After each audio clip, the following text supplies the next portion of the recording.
우선 그 한국의 벤처를 놓고 봤을 때, 자, 우리 실리콘밸리를 배울 수 있을까요? 이스라엘을 배울 수 있을까요? 중국 센친을 배울 수 있을까요? 어떻게 생각해요? 우리 많은 사람들이 그렇게 얘기해요. 이스라엘을 배우자, 실리콘밸리를 배우자, 그리고 중국을 배우자. 요즘은. 그런데 전 세계적으로 실리콘밸리를 벤치마킹해서 성공한 나라는 하나도 없다는 거예요. 중국은 중국 방식으로, 이스라엘은 이스라엘 방식으로, 그리고 한국은 한국 방식으로 해야 됩니다. 자, 그러면 우리 한국은 지금까지 많은 문제가 있다고 얘기했는데, 이런 벤처 생태계 구축에 성공해본 경험이 있나요, 없나요?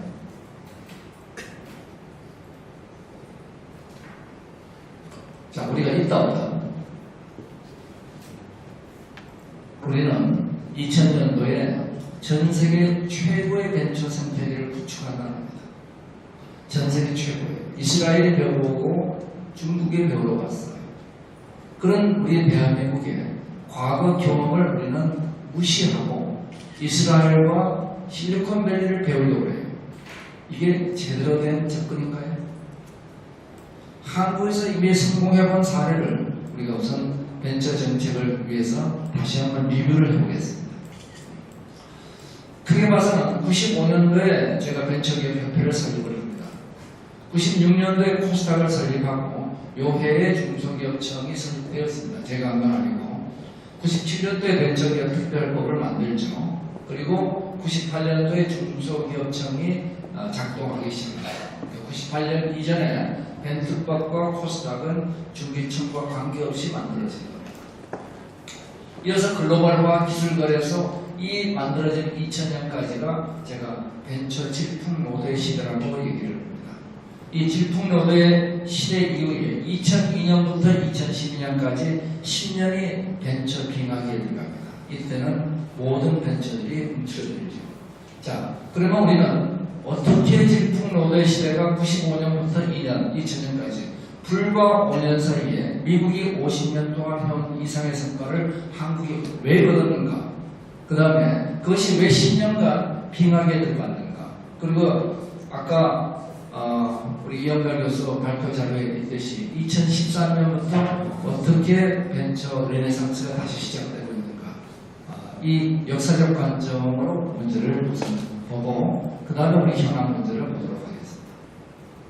자, 그러면 우리 역사에서 배울 것인가 외국 사례에서 배울 것인가 제가 질문을 던진 거죠. 자, 우리는 이 중 어느 걸 우선 해야 되나요? 우리 역사예요? 아니면 외국 사례예요? 우리 역사. 우리 역사입니다. 그런데 실제로 우리 역사를 아시는 분이 없어요. 실리콘밸리는 열심히 공부하라고 하고 이스라엘도 열심히 공부하라고 하는데 우리 벤처 발전사는 여러분들 아시는 분 있어요? 없죠. 자, 우선 95년 이전에 한국이 벤처가 없었느냐? 있었어요. 80년, 85년 사이에 등장한 게 제가 만든 메디슨, 미트컴퓨터, 미래산업 이런 게 등장합니다. 그리고 우리 정부에서 KTV라는 걸 만들죠. 투자회사입니다. 1986년도에 뭘 만드냐면 우리 정부가 창업투자회사, 벤처캐피탈을 설립합니다. 그러니까 벤처캐피탈이 벤처기업 이전에 설립이 돼요. 그리고 이때 이제 휴맥스나 한컴 이런 회사들이 만들어지죠. 자, 이때 우리가 뭐라고 부르느냐? 사막의 나무식이라고 했어요. 자, 사막의 나무식은 어떻게 돼요? 다 말라 죽죠. 그래서 실제 창업을 하더라도 투자 메커니즘이 없어요. 이 당시에 벤처캐피탈 회사가 있었지만 그들은 투자하지 않았습니다. 왜? 투자해서 회수할 시장이 없으니까. 투자의 중요한 건 뭐예요? 반드시 회수 시장이 있어야 됩니다. 융자는 그냥 융자해주면 돼요. 그러니까 한국이 지금 모든 게 잘못된 건 아니에요. 한국의 큰 문제는 추격 경제에 최적화되어 있는 구조를 지금 갖고 있는 겁니다. 거기에 교육 시스템도 최적화되어 있고 금융 시스템도 최적화되어 있고 산업 시스템도 추격 경제에 최적화되어 있어요. 그런데 이것을 탈추격으로 가는 혁신에 우리가 적응을 지금 못하고 있는 겁니다. 제일 중요한 건 패러다임의 변화입니다. 자, 그래서 이 95년도에 벤처기업협회를 설립하기로 한 이유가 후배들이 찾아왔습니다. 니들 뭐들 힘드냐 그랬더니 자금이 어려워요. 그것만 다냐? 사람도 없어요. 그것만 다냐? 팔 데도 없습니다. 그럼 너 왜 사업하니? 이래가지고 이 대한민국의 주요 벤처 그 당시에는 500개 있었어요. 500개 있는 기업들이 전부 다가 뭐냐 그러면은 빈곤의 호동입니다. 자, 이래서 벤처 기업 그러면 사람들이 벤처 장사하느냐 이렇게 물어보고 있는 거죠. 즉 결론은 뭐냐면은 개별 기업으로 벤처 발전을 하는 것은 불가능하다. 이게 결론입니다. 그래서 95년 12월에 벤처기업 협회를 설립하게 됩니다. 그때 제가 이제 발표한 자료입니다. 자, 우리의 꿈은 이런 거다. 지금 현재 95년 현재 8만 개의 대한민국, 그 당시 이제 우리 법인이 8만 개 있었습니다. 8만 개 중에 500개가 벤처기업인데 2005년도가 되면 12만 개 법인 중에서 주식회사입니다. 주식회사 4만 3천 개를 벤처기업으로 해서 그 국가의 상하 구조를 우리가 바꿀 것이다. 이게 제가 발표한 겁니다. 근데 이거 만드는데 얼마나 시간이 걸렸느냐? 한 시간 좀 안 걸렸어요. 왜? 여러분들 보시면 아시죠? 500개에서 6,400개로 2,000분까지 이게 1년에 2배씩 곱한 겁니다. 아주 간단해요.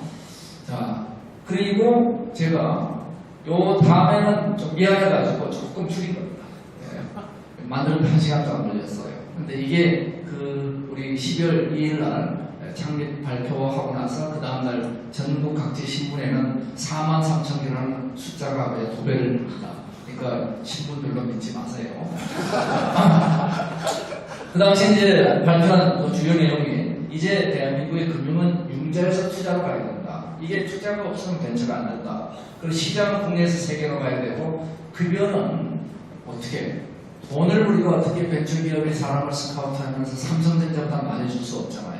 그러니까 종이 쪼가리 투자. 그게 뭐죠? 주식 옵션입니다. 그래서 급여가 아니고 주식 옵션으로 가자. 자, 이런 문제를 우리가 해결하려면 어떻게 해야 될 것이냐. 그래서 첫 번째 우선순위가 500개 기업을 먼저 살리자. 이게 코스닥을 만든 이유입니다. 자, 코스닥을 만들어요. 95년 11월 55일 날 제가 벤처기업을 설립 추진안을 만들면서 그 안에 코스닥 안을 만들고 96년 5월 17일 날 코스닥이 창립 합니다. 아주 젊었죠 그때는. 예. 자, 그래서 이 코스닥이 만들어지면서 달라진 게 뭐냐? 벤처기업이 벤처캐피탈이 그 당시 창투회사가 있었어요. 투자를 했는데 회수할 시장이 없었는데 또 회수할 시장이 생겼습니다. 자, 회수할 시장이 생기니까 어디에 돈이 들어가느냐? 3년 안에 코스닥에 상장할 것 같은 회사에는 투자가 들어가는 시스템이 생기기 시작했어요. 그러니까 선도기업에 돈이 들어가기 시작합니다. 자, 그 당시 NHN 다음 옥션 전부 다 적자 상태에서 코스닥에 상장을 했어요. 이 코스닥을 우리가 만든 게 일본보다 빨랐나요? 늦었나요? 우리가 일본보다 3년 빨랐습니다. 3년 빨랐고 유럽보다는 빨랐을까요? 늦었을까요? 유럽보다도 우리가 3년 빨랐습니다. 미국을 제외한 국가에서 최초로 만든 나라가 우리 대한민국이에요. 자, 코스닥을 만들면서 이 투자의 선순환 고리가 만들어지니까 야, 저기 코스닥에 상장해서 돈 번 사람이 생겼대. 그러니까 청년들이 창업붐을 일으킵니다. 간단해요. 돈 번 사람이 많으면 창업을 하는 겁니다. 근데 폐가 망신하는 사람들이 많으면 공무원 시험 보는 거예요. 아주 논리는 간단합니다. 복잡한 시스템이 아니에요. 그리고 스톡옵션이 주어지니까 스톡옵션을 통해서 상장한 회사에서 그 대기업 삼성에 있다 간 친구가 하나 있는데 1억을 버는데 이러니까 야 나도 갈래. 이래가지고 대기업 내려치우고 수많은 사람들이 엑소더스 해가지고 이 벤처로 나오기 시작하죠. 거기서만 나옵니까? 언론기관도 나오고 심지어는 공무원 국과장들이 때려치우고 벤처로 들어옵니다. 이게 실제 그 당시 상황이에요. 자, 97년도에 벤처기업 특별법을 만듭니다. 우리 코스닥을 만든 걸 리딩 벤처를 위해서 만들었는데 벤처기업 특별법은 이제 스타트업을 위해서 만들어요. 미국은 50년 동안 자연 발생적으로 벤처가 발전합니다. 자, 한국을 미국을 벤처마킹하면 어떻게 될까요? 당연히 50년 걸리겠죠. 자, 그럼 우리가 50년 걸려서 갈 수 있나요? 이건 아니다. 그래서 우리가 압축 성장하자. 우리는 한강의 기적도 압축 성장했는데 다른 나라 250년 한 거를 우리는 한강의 기적에서 불과 30년 만에 끌어올렸는데 그러면 벤처 새마을운동이라는 걸 하자 해서 만든 게 벤처기업 특별법. 자, 벤처기업 특별법은 세계에서 제일 먼저 만든 나라가 어디죠?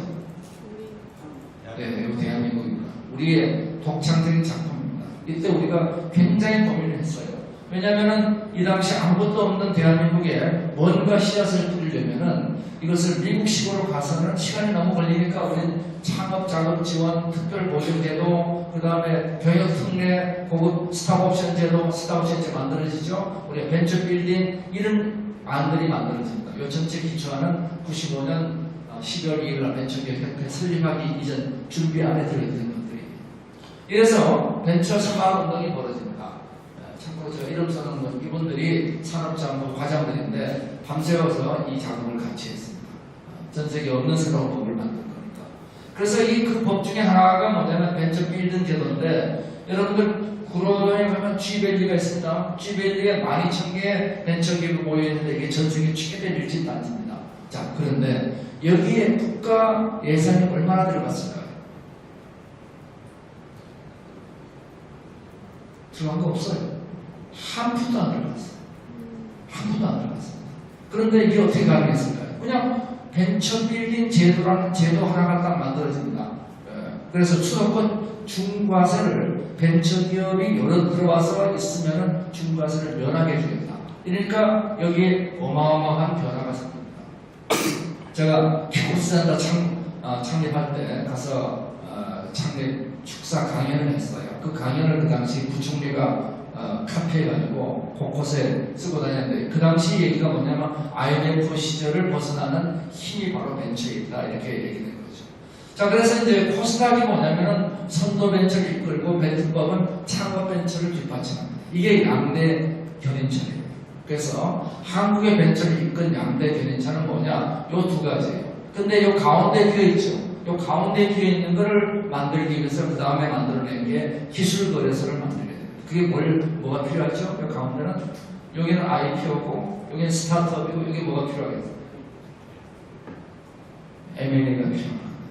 M&A를 위해서 만든 것이 기술 거래소예요.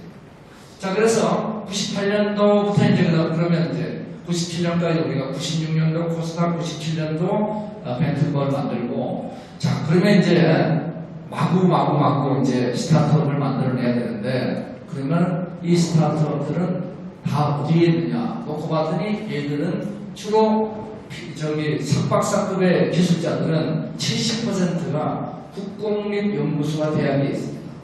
자, 이들을 끌어내지 않으면 안 되겠구나. 얘들은 어떻게 끌어낼 거냐. 그래서 얘들을 끌어내는 방법이 실험실 창업운동을 벌이게 됩니다.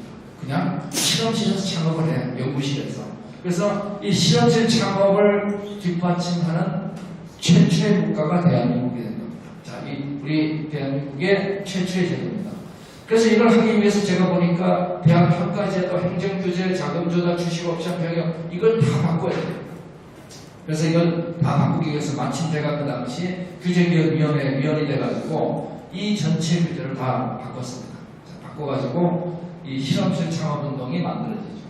자, 그 실험실 창업을 위한 제도를 만들고 나서 그 다음 뭐 하느냐? 전국을 순회합니다. 전국을 순회해서 제가 서울, 부산, 대전 찍고 뭐 이렇게 다니면 전국 대학에서 보통 작게 모이는 데가 500명, 그때 IMF 시절입니다. 500명, 많이 모이면 1000명씩 모입니다. 네. 그래서 그들이 모이면서 대학 동아리가 만들어집니다. 이 창업 동아리가 만들어지면서 여기서 수많은 사람들이 창업을 하게 됩니다. 게임빌의 송병준 회장, 그 당시 제가 서울대 가서 강연한 거 듣고 이 친구가 창업을 했죠. 자, 그래서 이제 그러면서 이제 창업보육센터가 만들어져요. 98년도에 이제 창업보육센터가 만들어졌는데, 그때 98년도 한 해에 200개의 창업보육센터가 만들어집니다. 놀라운 일이죠. 200개의 창업보육센터인데 지금 몇 개냐면 260개가 있어요. 그래서 창업 활성화를 대학이와 연구소에서 나 창업하겠다, 실험실에서 창업하고 이들이 어디로 나오느냐? 창업보육센터로 그 다음에 이동해 오라는 겁니다. 네.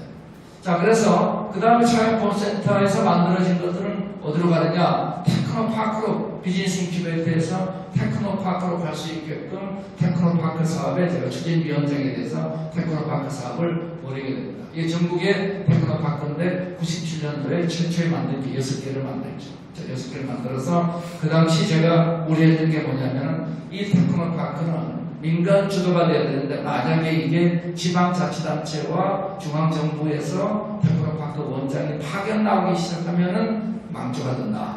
실제 지금 그렇게 되어 있습니다. 자, 그래서 원래 우리가 그랬던 그림은 이겁니다. 실험실 창업에서 창업보육센터에서 테크노파크를 거쳐서 벤처 빌딩까지. 이게 일련의 그 벤처가 발전하면서 공간 정책을 만들어 놓은 거예요. 그래서 그걸 위해서 예를 들어서 어떻게 했냐면 창업보육센터가 실험실 창업을 끌어들이게 만들어놨고 창업보육센터를 그 지역 테크노파크가 평가하게 만들어놨습니다. 근데 지금은 어떻게 됐느냐? 테크노파크는 산업부, 요거는 창업부에서 중개벤처부 그러니까 다 단절되어 있어요. 가두리 양식으로 다 바뀌었죠. 예. 지금은 다시 이게 중개벤처부로 통합이 됐습니다만. 그 다음에 이제 우리가 필요한 게 뭐냐? 시장을 만들어야 된다. 시장을 어떻게 만드느냐? 그래서 만든 게 인터넷 코리아 운동을 하게 되죠. 자, 인터넷 코리아 운동은 뭐냐? 그 당시 이제 우리 정부가 IMF 때문에 기업들은 다 줄도산하고 취직을 취업을 한다고 요즘보다 취업이 더 어려웠어요. 그러니까 황소개구리 잡고 뭐 그랬습니다. 혹시 아는지 모르지만 이건 말도 아니다. 그래서 우리가 뭘 해야 되느냐? 그래서 인터넷 코리아 운동이 과거에 미국이 펜시강 프로젝트를 하고 거대한 도로를 만든 게 미국의 불황탈출을 위해서 한 겁니다. 그러면 그 당시 오프라인의 도로에 해당되는 게 뭐죠? 온라인의 인터넷이죠. 인터넷망을 만들자. 그래서 저가 PC하고 세계 최저 인터넷 그리고 10만 웹마스터 요 세 축을 가지고 인터넷 코리아 운동을 벌이게 됩니다. 자, 왜 인터넷 코리아 운동을 벌였더니 뭐가 만들어졌냐? 전국에 PC방이 만들어졌어요. PC방도 한국의 발명품이죠. 자, PC방이 만들어지니까 여기 네트워크 회사들이 사장들이 찾아와가지고 맨날 그 당시 뭐 신동주 남매로 안 된다고 징징 울던 친구들이 요즘 우리가 매출이 올라가고 있습니다. 어디서 올라가냐? PC방에서 올라가냐? 그랬더니 맨날 500만 빌려 다니는 친구가 누구냐 그러면 넥슨의 김정주 회장이에요. 형님 500만만 빌려주세요. 근데 이 친구가 돈을 안 빌리러 와요. 야, 너 무슨 일이 생긴? 우리 게임이 요즘 팔립니다. 어떻게 팔리냐? 여기 PC방에서 우리 게임 가지고 돈이 들어온다. 그래서 넥슨, 네오웨이지, 엑스소프트 한 게임이 부상하기 시작합니다. 그 다음에 네이버 다음 토종 포털들이 등장하기 시작해요. 그 당시 우리 한국의 해외 포털들이 들어옵니다. 이 포털을 막을 수 있는 방법이 뭐냐? 이 포털 시장에 들어와요. 그 다음 옥션 인터파크요 이들이 들어옵니다. 그래서 한국이 일본을 IT 산업에서 앞서는 결정적인 계기가 인터넷 코리아 운동에서 만들어지죠. 자, 지금 제가 얘기한 내용들 여러분 처음 듣죠? 한국의 벤처 정책을 어떻게 해야 되느냐 얘기하는데 우리는 역사를 공부한 적이 없습니다. 자, 그래서 이러한 회사들이 만들어지면서 한국 후보된 프로젝트. 그 다음 우리가 했던 게 뭐냐면 인케를 만든다. 인케는 인터내셔널 네트워크 코리안 앙트레프레너예요. 전 세계에 있는 우리 벤처들이 글로벌 시장 나가는데 가서 맨땅에 헤딩할 수가 없잖아요. 그러면 그 지역에 우리가 미리 뿌리를 잡고 있는 사람들하고 손잡고 가면은 방법이 있지 않겠느냐. 그래서 현지에 있는 기업인들을 묶었습니다. 그래서 처음 만들어진 게 김대중 대통령 방미에서 미국의 케이스라는 코리안 아메리칸 스타트업하고 만들어서 2000년 만들고 지금은 51개국 86개 지부가 현재 설립이 되어 있고 현재 6개국의 벤처 계열이 되어 있습니다. 그래서 해외 진출할 때는 이 친구들하고 손잡고 진출의 초기 장소를 만들어라 하는 거죠. 자, 그리고 이제 2000년대 우리가 한 게 기술거였습니다. 이 가운데 여기가 비었다 이제 여기를 이제 메워주자. 그래서 여기를 메우기 위한 M&A 활성화를 위한 기술거래소를 만들죠. 실험실 창업, 비즈니스 인큐베이터 벤처 부문으로 연구 인력이 대규모 창업을 합니다. 어느 정도 창업을 하냐? 2000년 한 해에 대한민국의 창업이 3,000개인데 그 당시 이스라엘 전체 누적 창업이 3,000개밖에 안 돼요. 그러니까 한국의 세계 최대 창업 대국이 됩니다. 그래서 얘들이 그 다음 가면 고민이 뭐냐면은 내가 직접 시장을 개척해야 되는데 수많은 후배들이 어찌 개척하오니까 나는 연구개발은 잘하겠는데 마케팅은 소질이 없습니다. 그러면은 어떻게 할까요? M&A를 해야죠. 그래서 얘들을 M&A 할 수 있는 시장이 필요하다. 그래서 코스닥이 창업해서 10년이라면 M&A는 창업해서 5년까지. 자, M&A는 시장이 없어도 기술 가지고 창업, 자기 회수를 하는 겁니다. 자, 그래서 여기에 필요한 게 벤처 캐피탈이고 여기에 필요한 건 엔젤 캐피탈이죠. 그래서 이 당시 이 시장을 만들면서 엔젤 규모가 어느 정도 커지자 보면은 연간 5천억까지 엔젤이 커져. 작년도 대한민국 엔젤 투자가 3천억입니다. 많이 좋아졌다 그래서. 자, 그러면서 개방과 공유, 그 다음에 투명 경영과 공정 분야. 요즘 네이버에도 노조가 생겼지만은 이 벤처기업 그 당시 우리가 11,000개, 2000년 기준 2001년 기준 11,000개 벤처기업 중에서 노조가 있는 회사가 하나도 없어요. 그래서 투명 경영, 주식업체 이런 게 없어졌죠. 그래서 벤처 사회기업가 신세대 사학과 기여하고 기부활동이 만들어지고 2000년 2,000억이 기부됩니다. 저도 카이스트에 저기 동문창업과 하나 만들어졌더니 내일 저한테 그 카이스트 발전 공무상을 주겠다 해가지고 내일 오후에는 제가 여러분들하고 평가를 받지 못합니다. 그래서 상 받으러 가는 거 양해해 주시고, 그 다음에 전국 인큐베이터 설립하고 이공계대학 선호도가 증가됩니다. 자, 그래서 벤처 문화의 특징들이 이렇게 만들어지죠. 그래서 벤처는 학내에서 사내 벤처를 거쳐서 스타트업 창조를 거쳐 창업 벤처, 성장 벤처, 글로벌 벤처, 사회적 벤처, 이 벤처의 선순환 구조를 만듭니다. 여기 이제 비디오의 초기 화면이 이걸로 되어 있죠. 자, 그러면 우리 2000년을 놓고 봅시다. 2000년도에는 자, 세계 최고의 경쟁력을 가졌어요. 벤처 기업 수가 미국 외 세계 압도적 세계 최다입니다. 우리가 압도적. 2000년도에 코스닥이 미국의 세계 최대 이머징 마켓이 미국 외 최대 나스닥을 제외하고는 코스닥이 최대입니다. 그리고 여기에 우리가 2000년도에 세계 최초의 벤처 기업 특별법을 만들었죠. 미국 외 최초의 코스닥을 만들었죠. 세계 최초의 기술거래소를 만들었죠. 세계 최초의 실험실 창업자들을 만들었죠. 이걸 통해서 고수익의 세계 최고 벤처 생태계를 2000년도에 구축한 국가가 우리 대한민국입니다. 자, 우리 이런 대한민국은 성공의 역사를 갖고 있어요. 자, 그런데 그 다음에 어떤 일이 벌어졌는가? 그 다음 벌어진 과정을 보시죠. 추락하는 무슨 날개가 있다. 자, 2000년도, 2001년까지 어떻게 되냐. 벤처기업 수가 수직 상승합니다. 자, 기억하시는 분. 2000년도에 제가 1시간 안 걸려서 만든 계획이 몇 개였죠? 2000년도 벤처기업 수가? 6,400개였죠? 예. 2000년도 6,400개입니다.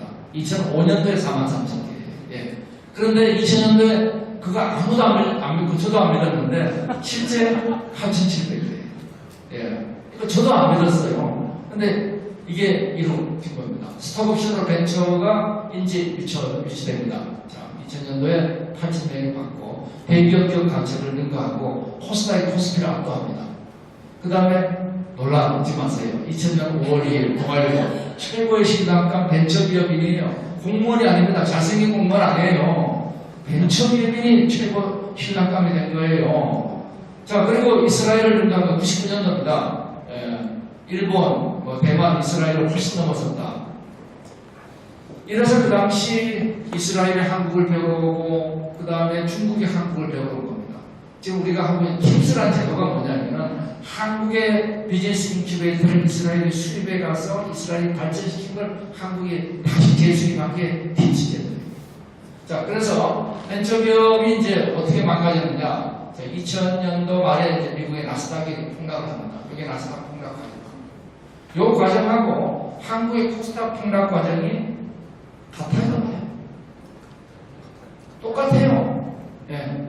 자, 그러면 이건 세계적 현상인데 우리 한국에서는 뭐라고 얘기했느냐. 이 코스닥이 폭락하니까 주주들이 야, 내 돈 돌려줘. 그러니까 우리 정치권에서 나온 얘기가 우리만 벤처 묻지 마보자. 이래서 벤처를 건전화시키자. 이래서 벤처 건전화 정책이라는 걸 만듭니다. 그래서 2002년 벤처 건전화 정책의 핵심은 크게 4개로 구성이 돼요. 코스닥을 건전화시켜야 되겠다. 어떻게? 코스피하고 통합시키자. 코스닥을 만든 거는 주식회사를 만든 거예요. 나스닥이 주식회사입니다. 우리가 만든 코스닥도 주식회사로 만든 건데 그거를 코스피에 통합을 시킵니다. 이중대가 됐죠. 벤처 인증제도하고 주식옵션을 보수화시킵니다. 가능한 보수화하자. 그 다음에 기술거래도 통폐합시켜요. 그러니까 다산다산의 벤처 생태계가 안정보수로 바뀝니다. 그래서 벤처 선도국이었던 대한민국이 벤처 빙하기를 거치면서 그냥 갔으면 우리가 5만 이상의 고품질 벤처로 대한민국을 이끌어갔을 텐데 지금은 이 뒤따라가는 구조가 됐죠. 2013년도 지금 이원재 요즘하고는 한국지사장이 그 당시 이스라엘이었습니다. 이 양반이 뭐라고 얘기했느냐, 믿기 어렵겠지만 10년 전만 하더라도 이스라엘에서는 한국의 벤처 환경을 부러워했어요. 이게 실제 있었던 일이고 이스라엘이 우리를 배우러 갔고 우리가 중국에 이제 한중 벤처 포럼을 해달라 해서 2000년도에 갔어요. 갔더니 저 뒤에 이상하게 생긴 녀석이 하나 있어서 앉아있어요. 자기소개를 하는데 회사 이름이 뭐냐 했더니 알리바바래요. 마인입니다. 마인이 저 뒤에 앉아가지고 2000년도에 우리 한국 벤처를 배우고 있던 친구입니다. 자, 그러면서 이 벤처 빙하기에 들어가면서 요 이전까지 만들어졌던 어마어마한 우리 벤처의 스타들이 있습니다. 이 벤처 스타들이 2002년부터 2012년까지는 하나도 안 나옵니다. 얼마나 철저히 두드려 잡았느냐, 하나도 안 나옵니다. 이게 벤처 빙하기입니다.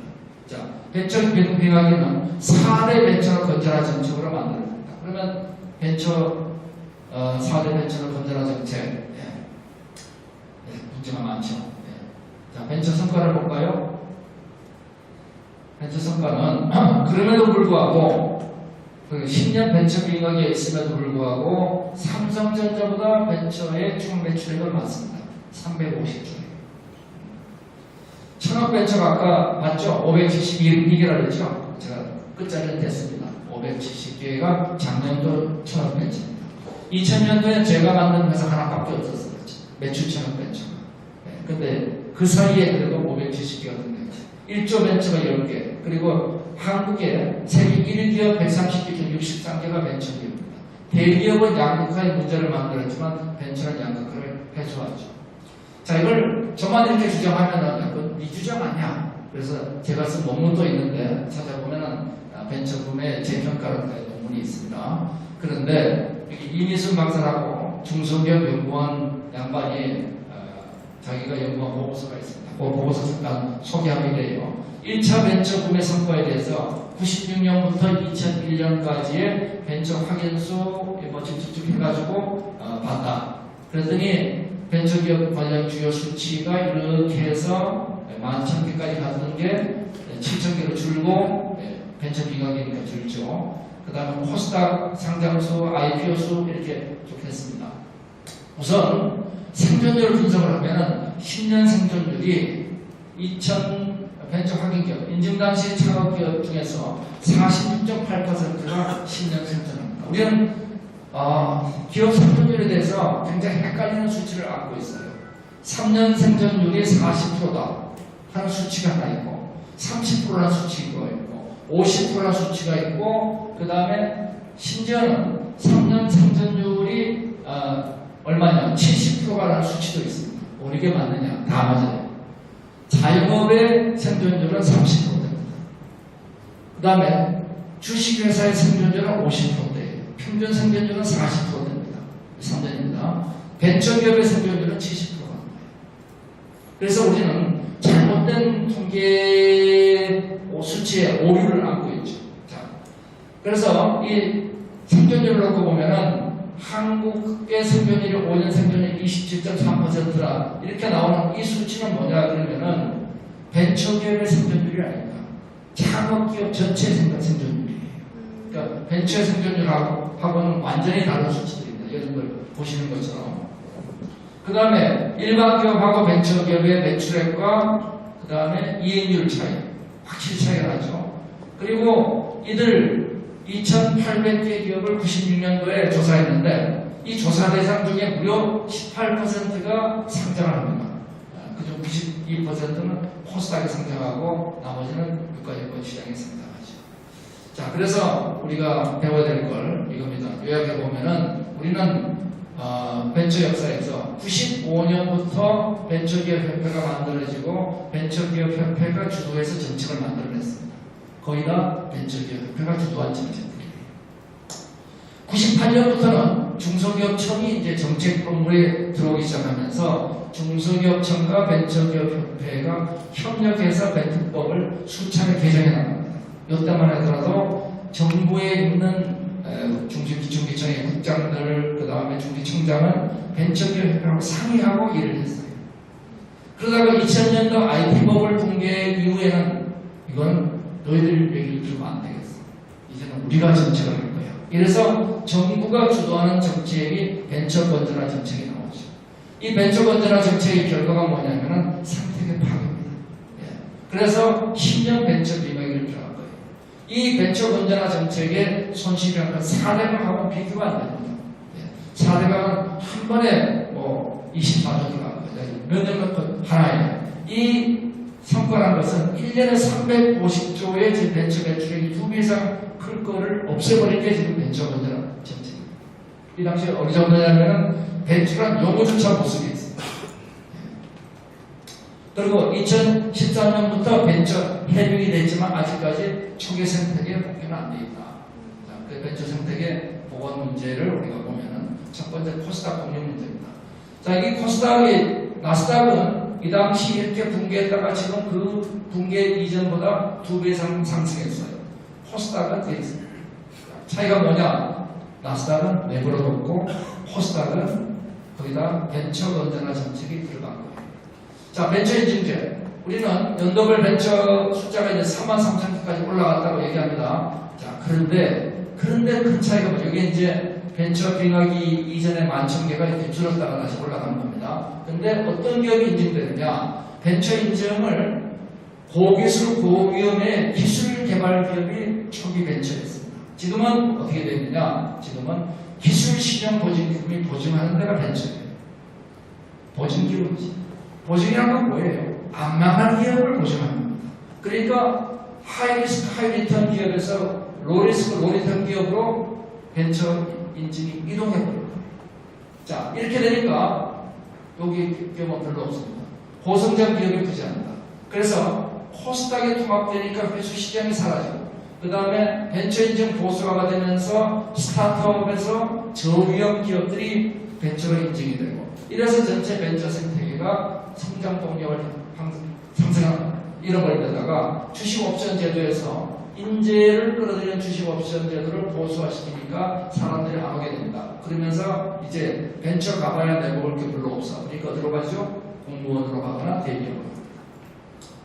마지막 기술거래소가 이 통폐합하니까 이 기술거래소 통폐합 이후에 M&A부터 기술거래가 확 줄어들게 되죠. 정리해보면 이겁니다. 우리는 아무것도 없던 사막에 나무 심는 국가에서 불과 5년 만에 어마어마한 성공을 거둔 게 그냥 거둔 게 아니에요. 그 안에는 인력 문제부터 자금 문제, 시장 문제에 대한 일괄적인 정책들이 뒷받침되는 겁니다. 이 한국 최고의 벤처 생태계를 우리가 두들겨 부셨죠. 우리 스스로 부순 겁니다. 그래서 이제 우리가 해야 될 것은 요 4대 생태계 복원을 하고 그 초기에 부족했던 지속 가능한 기업가지 정신 교육, 크라우드 펀딩, 연대 보증 문제를 해소해서 가야된다. 이게 이제 벤처 2.0 정책입니다.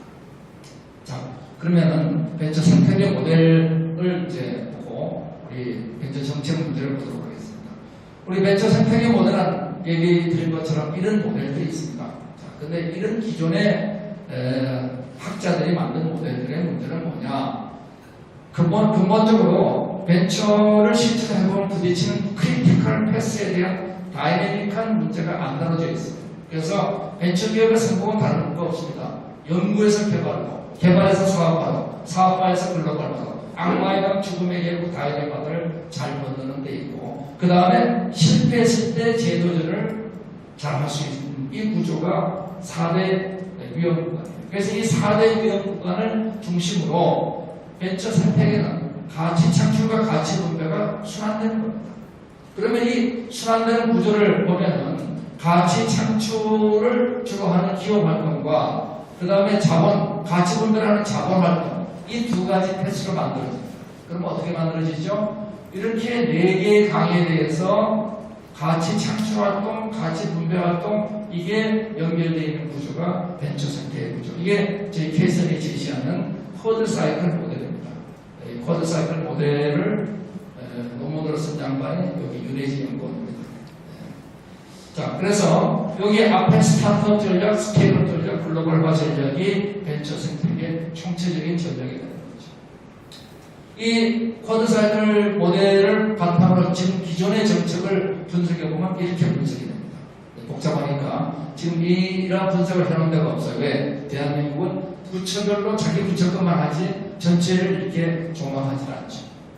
그리고 이제 국가별 문제를 보면은 이 창업생태계 문제가 지난번에 얘기했지만 오퍼튜니티와 컴피티션 문제가 제일 크다고 했고, 이거를 저희들이 쿼드 사이클 모델에 입각해서 분석을 해봤더니 공급 중심형 기업이 한국입니다. 한국은 정부가 역할을 많이 해요.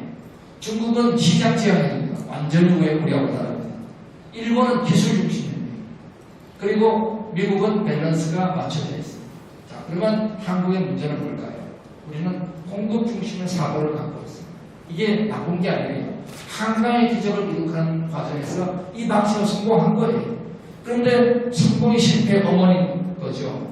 사전 연대 보증하는 걸 사후징벌 배상으로 하고 엔젤 투자 확대를 할 거를 M&A 시장을 키워주면 되는 겁니다. 그러면 엔젤 투자 확대되고 모태펀드, 과다 창업지원, 제도전 안 하죠. 중앙정부를 지방분산으로 한다. 자, 이거를 지역별 문제를 가지고 최근에 우리 김혜선 연구원이 들여다봤어요. 그랬더니 여기에 악마의 강을 걷는데 제일 큰 거는 연구인력, 죽음의 계곡에서는 엔젤과 크라우드 펀딩, 다윈의 바다에서는 벤처 캐피탈 투자더라. 혁신생태계 주체에 대해서 우리 어떻게 보고 있느냐면 주체는 기업인데 제일 적은데 어디? 대학의 역할이 제일 적다. 전 세계에서 혁신생태계 중심은 대학인데 한국은 대학의 역할이 적은 겁니다. 그래서 지역별 벤처 생태계를 우리가 진단해봤습니다. 진단해봤더니 어떻게 결과가 나왔느냐 이렇게 나온 거예요. 서울은 밸런스가 맞춰져 있다. 우리 중부, 대전, 충청 쪽 지역은 어떻게 되느냐? 기술 혁신형이다. 그런데 영남 어떠냐? 제주 중심형. 그래서 과거에 한강의 기적에 사업은 있지만 혁신이 없는 겁니다. 호남은 미성숙형이에요. 뭐 돈은 많이 들어가고 있습니다. 이게. 그런데 성숙되지가 않고 있습니다. 그 다음에 강원도는 고립부원입니다. 아무것도 없어요. 네. 자, 그래서 혁신생태계 모델은 창업에서 성공은 확대하고 실패는 재도전하고 이 6개의 정책으로 만들어져 있죠. 크게는 스타트업과 스케일업이 각각 2단계입니다. 악마의 강과 죽음의 계곡. 스케일업은 각각 스케일업과 글로벌화 이렇게 가고 있습니다. 이 전체 균형화가 필요한데 지금 전 세계는 스타트업 중심에서 스케일업 중심으로 넘어가고 있습니다. 한국은 이제 스타트업에 몰빵하고 있죠. 다시. 자, 그러면은 마지막으로 이제 창업에 관한 얘기를 잠깐 하면은 창업은 크게 봐서 시장의 문제를 찾고 그 다음에 내가 남들보다 문제를 잘 풀면 돼요. 자, 그래서 시장과 역량의 결합이다. 그러면은 기회, 시장의 기회를 포착했는가? 기회는 가치 창출과 비용 절감입니다. 우리 지금까지 비용 절감에서 했죠. 앞으로 가치 창출에서 해야 됩니다. 여기서는 욕망을 잘 봐야 되고 문제를 해결했는가? 입증했는가? 경쟁사의 진입장벽이 기술이냐? 시장이냐? 이게 질문이죠. 그런데 앞으로 이제 우리가 창업 정책이나 벤처 생태계에서 봐야 될 거는 큰 세계의 흐름을 봐야 돼요. 큰 흐름은 뭐냐? 1, 2차 산업혁명을 거치면서 수많은 기업들이 오프라인의 시장에서 경쟁을 했어요. 너도 책상 만들고 나도 만들고 쟤도 만들고 그러니까 레드오션이 됐죠. 자, 이 레드오션 시장에서 새로운 블루오션이 하나 만들어졌습니다. 온라인 시장이 만들어진 거죠. 자, 온라인 시장에서 네이버와 구글이 확 컸어요. 네. 자, 그런데 지난 20년간 이 온라인 시장에서 수많은 기업들이 만들어지니까 이제는 온라인 시장도 블루오션이 돼요. 레드오션이 되어버렸어요. 그럼 어디서 새로운 기회가 있죠? 그게 바로 현실과 가상이 융합하는 이 O2O 융합 영역에 새로운 블루오션이 만들어집니다. 이게 뭐예요? 이게 바로 4차 산업혁명이에요. 4차 산업혁명은 이 온라인과 오프라인의 블루오션에서 거대한 시장이 만들어진다. 이 O2O 블루오션이 전 세계 경제의 2030년까지 50%를 차지할 것이다. 이런 거죠. 그러니까 여기에 우리가 새로운 창업의 기회를 만들어야 됩니다. 그러면 이제는 제품과 서비스가 분리된 게 아니라 데이터로 융합되는 시대가 되죠. 그래서 주요 스타트업들이, 유니콘들이 전부 다 제품과 서비스를 융합하고 있습니다. 즉, 제품에 들어가는 IP와 서비스에 들어가는 비즈니스 모델이 인공지능을 중심으로 한 데이터로 융합되는 겁니다. 그래서 이것을 제가 하스 스타트업이라고 명명했어요. 하스 스타트업을 통해서 우리 기업과 사회가 어떻게 순환하느냐. 기업은 소셜 임팩트를 만들어야 된다고 했죠. 거기 최소의 비용으로 만들수록 사회적 가치는 커집니다. 그래서 밸류 마이너스 코스트가 기업이 존재하는 이유예요. 아까 이영달 교수님 기업이란 무엇인가? 기업은 가치를 만들고 가치를 분배하는 게 기업입니다. 자, 그러면은 가치를 창출해가지고 어떻게 분배하죠? 소비자 이익과 생산자 이익을 순환시켜야 돼요. 프라이스를 경계로 순환시키는데 이 순환 과정이 선순환돼야 됩니다. 자, 그러면 기업도 요 내용을 선순환돼야 되죠. 그래서 기업과 사회가 요 선순환되는 구조를 만들어가는 게 우리의 앞으로 과제입니다. 바로 제가 선순환 기업가 정신이라고 오늘 여러분들 받은 두꺼운 책 뭐 하나 더 좋아하냐면 잠잘때 대부장에 줬습니다. 예. 기업가 정신 1.0 그래서 지금까지 서구 기업가 정신은 가치 창출에만 집중해왔어요. 기회의 포착, 아까 스티븐슨이라는 양반의 얘기를 이영달 교수가 전했죠. 자, 자원이 모자라더라도 기회가 있으면 도전하는 것이 기업가 정신이다. 저는 아니다. 이거는 이미 기업가 정신 1.0이라고 제가 얘기합니다. 기업가 정신 2.0은 가치 창출을 가치 분배와 순환시켜야 지속된다는 겁니다. 스타트업만 가지고 기업가 정신을 얘기하면 스티븐슨의 얘기가 맞아요. 그렇지만 이제 창업만 되는 게 아니라 지속 가능하기 위해서는 기업의 이익과 소비자의 이익, 가치 창출과 가치 분배, 전략 조직, 혁신 효율, 성과 사람이 순환돼야 됩니다. 이게 바로 우리가 한국이 가지고 있는 기본 정신. 우리 다혜 씨가 동양 철학을 공부했다는데 홍익인간과 이화세계의 세상입니다. 자, 마지막입니다. 벤처 활성화 정책의 핵심은 벤처 생태계를 복원하고 기업가 정신 교육, 혁신의 안정망, 투자 활성화를 이루게라. 자, 이 4대 복원과 3대 정책인데 이 중에서 놀랍게도 저희 캐슨이 주장했던 이 7가지 중에서 복원은 잘 안 되는데 3대 정책은 다 통과됐습니다. 이건 다 받아들여졌습니다. 요거는 아직도 지지부진합니다. 금년에 벤처 인증제 복원하겠다고 하고 있죠. 이를 위해서 14대 창업가 정책 맵을 만들어 보면 이 다윈의 바다, 주문매기고 악마의 강에 걸쳐서 이렇게 만들었습니다. 여러분들 참고하시고 여기에 대해서 케이슨이 지금까지 해온 일을 놓고 보면 이런 일들을 케이슨이 해왔다는 얘기를 드리고 이 중에서 많은 일을 저기 계신 두 미인께서 담당하셨다. 이따가 조별을 많이 활용하세요. 제 인일사 마치겠습니다.